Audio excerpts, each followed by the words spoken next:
Welcome to the Flora and Order Time Chat. Today I'm joined by the inspiring Alex Bakowski, a human performance expert and certified flow coach.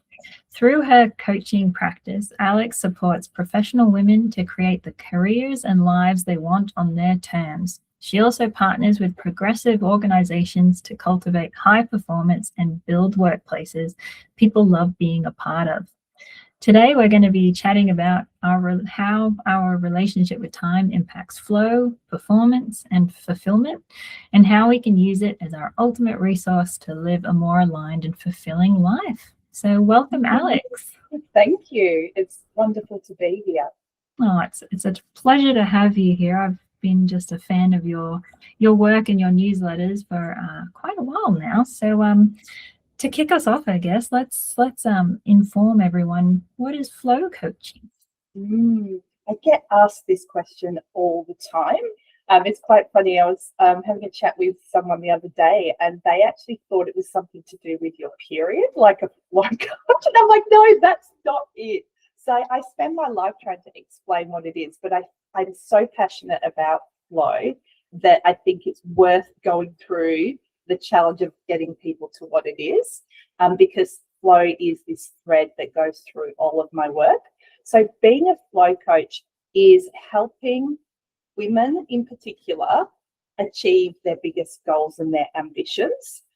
But I think in our society, we always assume getting to the highest point, reaching the top of the mountain, should be gritty and hard, full of sacrifices, full of stress to get there.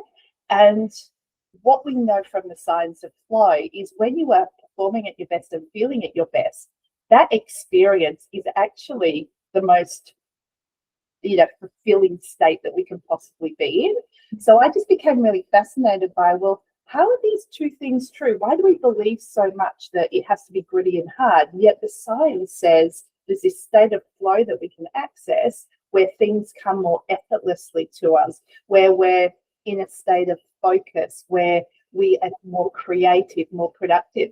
And so I became really fascinated by this state, so much so that now my entire coaching practice focuses on helping women achieve their goals, break through the barriers that they have, whether it's procrastination, time management, a lack of confidence, a certain patterns of belief have been holding them back. So we break through those, and then we practically help them get where they want to go. I think important to remember as well, though, is it's not just about work. A lot of the women I work with are very ambitious, but they don't want to sacrifice their personal lives in the process. So they have families and kids and their partners and their friends, and they want to make sure that they have whole lives so that they're committed to their passion at work, but also they can show up and be a great mum and a great partner and a great friend at the same time. So it's a very holistic approach. Makes so much sense. And I love that point about, well, we've just been kind of conditioned to that it should be hard. And I've fallen into that trap myself where it's like you feel guilty if something's easy. Oh no, it should be hard, or it should be like a grueling experience. Otherwise it's not real, or Yeah. And is it something that you think like society has really kind of conditioned us to think in that way? Absolutely. And definitely, I think we assume that we have to struggle and strive to get our achievements. And I think I always look to sport as an analogy of, like, because I could think it's like it's a performance that you can really visibly see. And I think when you look at the people in their kind of highest achieving sports moments, when they do kind of get all tight and get up in their head and start overthinking, it kind of all falls apart for them. But we know that when they're really conscious about getting into that state of flow and they practice that they perform at a totally different level. So what I got really curious about, well, if they're figuring it out in sport, and when you talk to creative people like a painter or an artist, they'll describe this same feeling, like, I was in this state of effortless ease, that it just came easier to me. I was fully focused and time lost its essence. Some people say it really speeds up and some people say it really slows down. And people often describe it as like being in the zone. And I thought that it was all about striving for this state when I heard that. But what I now really understand is it's actually just a way of life. It's not actually striving for a state. And I think that I've learned that through more of a, I guess, a spiritual, philosophical approach from sort of the Vedic tradition, which comes from my meditation, that actually what I'm looking for and what I'm helping my coaching clients to do is find a life that's more aligned, that comes more easily, but where we are still achieving our biggest goals. Oh, I love that so much. And one of your analogies that really stands out to me that came through on your newsletter, and I think this is the one that made me reach out and say, would you like to be on the time chat? It was where you shared that life is a bit like Tetris. So we don't get to choose the shapes that drop in, but we get to decide how to work with them. I don't know, something clicked for me and I was like, oh my gosh, yes, I love that. Could you talk us through a bit of like how that analogy applies to time and why it's such a powerful, absolutely. Yeah. I think it's a bit of a paradox, right? That I think that we have so much agency in our lives to create amazing careers, amazing businesses, amazing lives in general, yet we are not in control of what the world presents to us. And that's kind of like that Tetris analogy. So I can do everything I can, but I can't stop my son getting sick. I can't stop the weather. I can't stop that person pulling in front of my car and almost causing an accident, causing me to be late for work. I can't control those external factors, but what I can control is my inner experience and how I react to them. So part of the work that I do for myself mainly, but also to help other people, is how do I show up no matter what the external circumstances, or no matter what blocks and what shapes are falling down from the Tetris game, how do I show up and be at my best? And how do I come to this moment in the best state to be able to serve my family, my clients, and the world in general? Oh, fantastic. Yeah. Just, well, yeah, when those different shapes are coming down and yeah, where are you putting them? And for anyone who has played Tetris, I think it's just a great analogy for like facing life, yeah, head on. And you've mentioned meditation, but what are some other rituals or practices that you have to get into the flow in your own life? Well, meditation is my big one. That's my non-negotiable, twice a day, 20 minutes in the morning, 20 minutes in the afternoon. And that has changed my life. Like, there's just that full stop, no return. That's that has been my anchor, and it's how I've got through the most challenging parts of my life. And it's how I play the life game of Tetris, because I feel more grounded and centered through that practice. Other things that I do is make sure that everything's not about your professional pursuit, that you are so much better at your business when you actually have a life, when you actually have other interests. And so I pursue other things just as dogmatically, I think, as I pursue my career. Like, I've really got other interests that I like to explore, and I want to keep building on those too. It's interesting in my coaching practice when I work, especially with people in corporate, women who are in corporate careers and are dealing with working in a system that maybe wasn't built for them and are struggling with the stress and turning up and having to be someone else to play the game. With those women, often what brings them more peace and fulfillment is actually finding something outside of work that brings them joy, brings them fulfillment. A woman I'm working with at the moment, she loves to paint. Art is her thing, but she works in mining, and that's not really kind of giving her that joy. And also she's struggling in a male-dominated environment and other things. But what we found was when she got back to the joy of painting every Sunday, it was like everything like clicked in her life. It's like all the Tetris pieces came into place because she found a place where she could find flow. And so I think that was really insightful. I learned as much from her coaching her as I hope she learned from me. Yeah, and I think you touched on a really interesting point there, that a lot of those times, those fun things, those hobbies, those passions, and even passion projects and things like that, even if they are related to work, they often fall to the bottom of the list because they're not seen as or valued as much as other items. But that feedback cycle of doing something fun then gives you more energy to then do the other parts. So, and have you ever had that experience where you go away from the work and you might be doing walking the dog or in the shower for me, and the thing that you've been like struggling with, I've got to get this thing, is just there, and you're like, oh my goodness. So like it's about just taking that foot off the gas, giving yourself that time away where that, you know, inspiration kind of can come to the surface. Yeah, that's right. Yeah, like those great shower moments when you're like, oh, the whole thing is just dropped into my lap. I'm like, oh yeah, it's all clear. A friend of mine actually has has whiteboard markers in her bathroom, and she scribbles all over her bathroom mirror and her shower as well, just to capture all of those, you know, magical moments. That's right. Yeah, I've got a Post-it pad in the bathroom because I'm just like, yeah, the moment I leave the doorway, it's going to fall out of my head.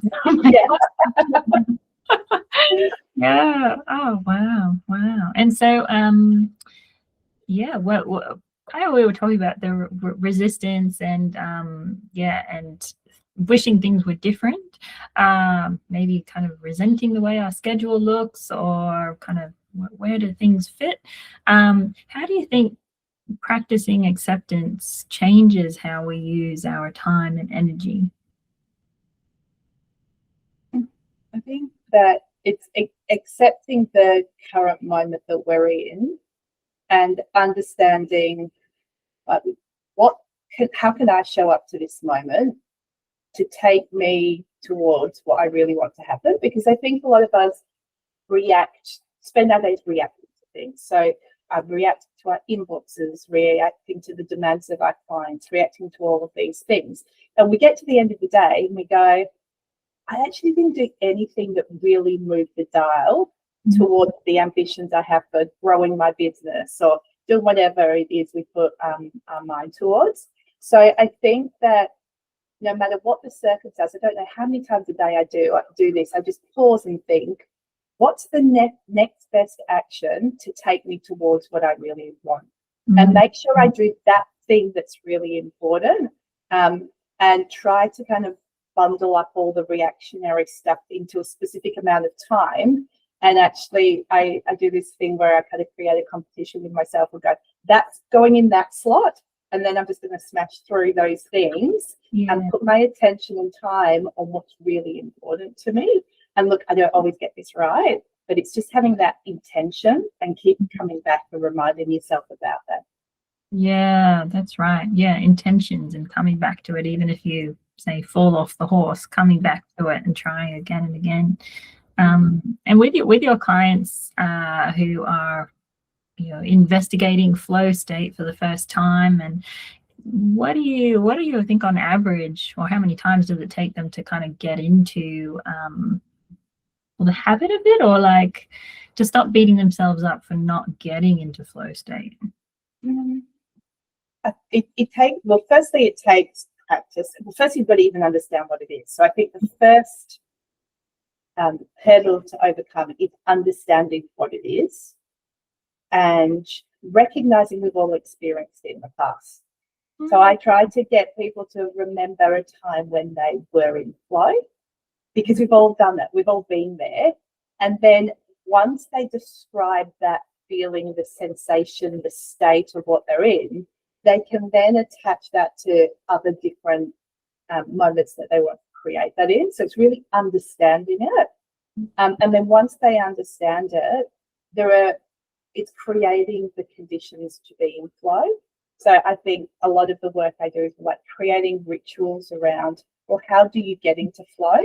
And I have my own kind of like steps that I take every single time, which almost like just my body smells the candle that I light and here's the playlist that and almost just goes, right, okay, it's flow time. Lock the door, play the music, put the candle on, set the timer, and have that real clear intention about what is the goal that I want to have for this flow session today. And then I go for it. And recognizing that it feels a little bit uncomfortable, there's a bit of resistance in the beginning that you sometimes have to push through, and then it sort of happens, and then I forget myself, and then I'm 2 hours in, and I'm like, oh, I don't want to stop this because it's really good and it feels great, and I'm doing great work. Yeah, I have 2 questions out of that. Well, for the easier one, your candle that you have, do you stock up on the same smell, or is it okay to change smells? That's a really good question. To be honest, I've been experimenting with finding the right scent for me, and I think I went through a phase of having one candle last year and it just wasn't quite right. So towards the end of the last year, I ordered 2 more. And I think I'm still looking for it from myself. I think there is something though about the ritual of lighting the candle and it being there, and rather than the smell comes throughout the flow session, but it's more kind of the act of doing it that kind of brings the moment. Yeah, cool. Okay. Yeah, because I've been dabbling with lighting candles myself when it's time to do something a bit heavy lifting wise, and been using up my stock of candles, and I've been reflecting on like, is this a nice scent? Do I like this? Would I stock up on it? Like, well, is it just the flickering of the candle is actually more meaningful to me? So yeah. And you touched on pushing through, like that there will always be resistance, and I think that's an important point, that like no matter how many years you've been doing it, no matter how established your ritual is, that there will be those days that you do need a bit more pushing through. Did you want to say anything about that? I think it's just important to recognize that it's not all kind of like rainbows and unicorns, right? Like there is that period of sometimes it just there being that resistance to even sitting down, or to your mind's kind of wandering on to other things. Like there's always those moments, and I think there's a discipline there in trusting the approach, trusting the process, and just doing it anyway. Because I think often the things that we're doing are challenging. And it is actually one of the key things to getting into flow is that you have to be doing something that is challenging. And it has to be just outside your level of comfort zone. So if the activity is too challenging, you're not going to get into flow because it's overwhelming and you have to really cognitively figure out how to do it. But if it's too easy, you become bored and complacent. So flow is about this balance between challenge and the skill that you have. And so getting to that point where it's the right amount for you to be in flow is really interesting. And it's not something we think about. It's something I often talk to leaders in organizations about when they're talking about how they get the best performance out of their team members. And I say to them, is the challenge appropriate? And they're like, what are you even talking about? I'm like, are they just outside their level of comfort zone, or are they here? And they start to think about it. And it's been so impactful for leaders who use this to make sure that they can help their people be at their best.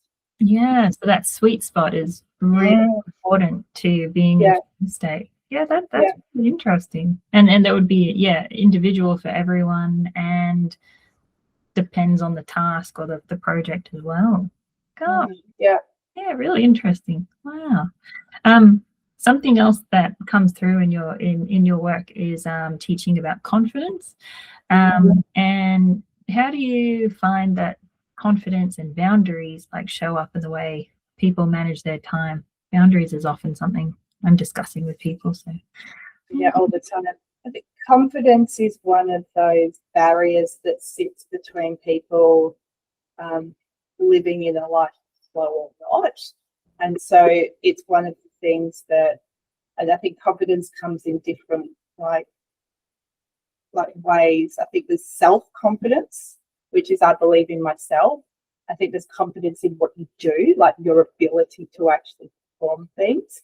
And so confidence, it just shows up so much because so many women come to me and say, I don't feel confident. And so I when I kept hearing this time and time again, I just went into the research, which is what I usually do, to figure out what does the research say about confidence and what is this thing. And I think often when I speak to women about a lack of confidence, they're actually trying something new for the first time. So maybe if we go back to that challenge, it's like way off the Richter scales in what they've ever done. But for some reason, they're expecting themselves to feel confident in that moment, which I think is a real unrealistic expectation of themselves and puts undue pressure on them. So just letting them know that it's actually okay to feel uncomfortable, like that feeling is okay. We need to sit with it until we build the skills. So I see that, confidence is about competence, which is how good you are at something, plus it's about self-confidence. So that just innate inner belief that you're enough, you're good enough. And so both of those things we have to work on, but I think we kind of smush it all together. So the clients I work with, I have, based on the research, developed a confidence equation that we go through systematically to work different elements of that. And I feel like it's really empowering for people when they understand the science of it and they realize it just gives them more confidence to go ahead and do the things they want to do. Yeah, it's really interesting. Yeah, and you're so right that we often try something for the first time and we're expecting amazing results or like Mozart level comes when we're just like picking something up for the first time. It's not possible. So so true. So that sweet spot for for flow, it's that competence, the self-confidence, it all comes together to create that. Yeah. And I think the other side of the confidence then is the self-belief. And I think that's the part that often trips women up who I work with, because that lack of self-belief or confidence has come from patterns and beliefs that they've inherited as they've grown up that they don't even know are driving them anymore. So I have a lot of passion for working with a process called immunity to change, which helps people map what they want, like how they want to show up, and actually uncover what's holding them back and be able to see those hidden patterns and assumptions that are driving what they do, but they don't even know, they're not even aware of it. So it's kind of a mapping activity that we do together, and that is super powerful. So that really helps unlock their ability to really move the dial from an inner perspective. So you have both the outer perspective, which is the skills and the abilities and the confidence to do it, but you also got the inner work that you're doing. And if you combine those, that's like the magic that happens when you've got them both. Wow. So that's the immunity to change, wasn't it? Yeah. So it's a model that was created by Bob Keegan and Lisa Laney, who are two professors from Harvard, and they created it. It's a very established model, but it is hands down reliable for uncovering your patterns and hidden assumptions every time. Like every time it surprises people, and I'm just like, it's just magic. So yeah, it's really good. Yeah. So you're going back to like childhood and like, well, past years where things have been established that now tripping people up. That's because when we set our goals, there's a reason why we don't achieve our goals, and it's like the New Year's resolutions that we never actually like commit to. And the interesting thing that Lisa and Bob, where they started their work, was they worked with people who were diagnosed with a health disorder that was going to take years off their life. And these people have been given medication to take, which take the medication, you'll live a longer life. And they weren't taking the medication. So Bob was like, what's going on here? Why are these people not taking their medication? And so anyway, long story short, when he dug into it, what he found, there were these hidden beliefs and assumptions that were driving why they weren't doing this. Things like, if I take medication, I'll be weak. I'm a man, I don't need to do that. Like, there's all these kind of like things that they didn't realize were linked to, taking the medication. And if you don't know that they're happening, it's like you're in a car and you've got your foot on the accelerator, but you've also got the foot on the gas at the same time, the brake at the same time. So you're just kind of spinning with achieving your goals. But once you bring to light what's going on, you can then make a different decision that's more informed of where you want to go. Gosh, that's so interesting. Oh, yeah. Oh, sorry, I'm caught up in what you were saying, and I've lost my question. So interesting. Well, as we're coming up to time, so I suppose for someone listening who feels constantly like stretched thin, or what's one small shift they could take this week to really open the door to more flow and a greater sense of control over their time? I'll go back to just taking a moment to identify what's the one thing that I can do this week that's going to take me towards what I really want in the future.